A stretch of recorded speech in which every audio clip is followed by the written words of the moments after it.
이번 주는 일정이 너무 많아서 사실 이렇게 보니까 조금 한눈에 보이는 건 아니더라고요. 그래서 이거를 어떻게 조정하면 좋을까를 고민하면서 생각해 보고 있었어요. 그러다가 무지를 갔는데 무지에서 이렇게 일주일 위클리를 쓸 수 있는 포스트잇을 팔더라고요. 그래서 이 포스트잇 사이즈가 지금 제가 쓰고 있는 수첩과 딱 맞는 사이즈일 수도 있을 것 같다고 생각을 해서 사봤는데 생각보다 사이즈가 나쁘지 않았어요.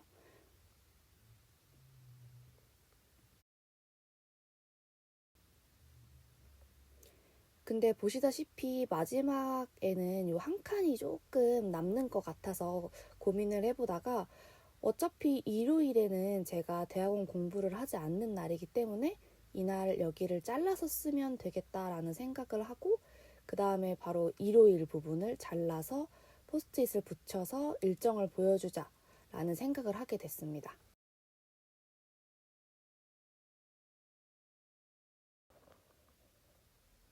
그리고 이제 날짜를 순서대로 작성을 해주고 이번 주에 있는 일정들을 한눈에 보일 수 있게 정리를 해줬어요.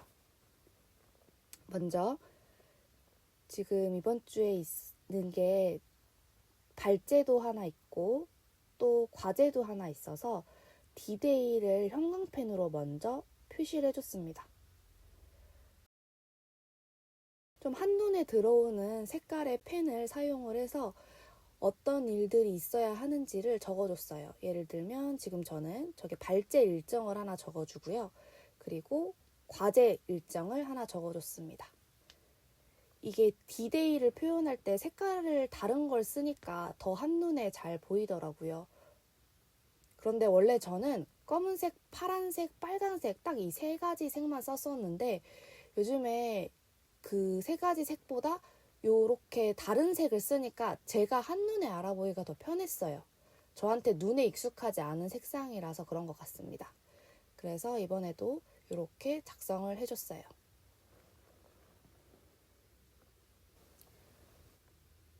그리고 디데이를 위해서 앞으로 일정을 어떻게 쪼개야 하는지를 하루별로 한번 정리를 해봤어요.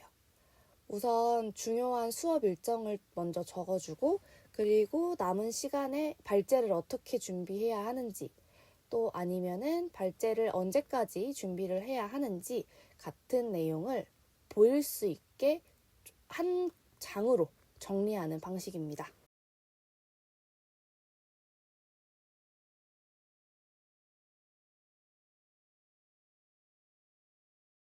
그리고 마지막으로 적어놨던 일정들을 한눈에 알아볼 수 있게 화살표로 표시를 해서 이 디데이에 있는 이거를 위해서 나는 이 작업을 한다라는 것을 한눈에 조금 보이게 만들었어요.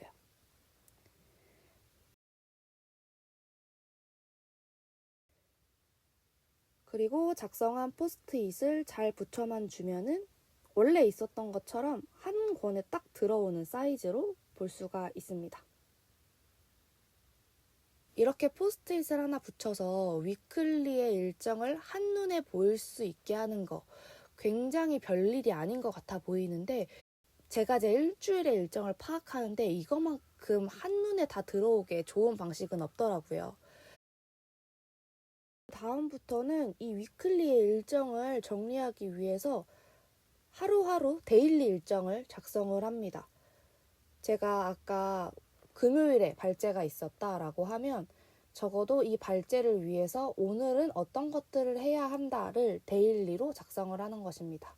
그리고 이는 이전 영상에서 제가 말씀드렸던 것처럼 최대한 세분화돼서 쪼개서 적으려고 했어요. 태스크별로 기록을 하는 방식인데요. 그냥 퉁쳐서 크게 PPT 자료 만들기라기보다는 이 PPT 자료를 만들기 위해서 첫 번째 원문을 읽어야 한다. 두 번째 번역본을 읽어야 한다. 세 번째 PPT 자료를 어떻게 구성한다. 네 번째 초안을 만든 후에 이것에 대한 발표문을 작성한다. 방식으로 최대한 과정을 세세하게 쪼개서 작성을 합니다.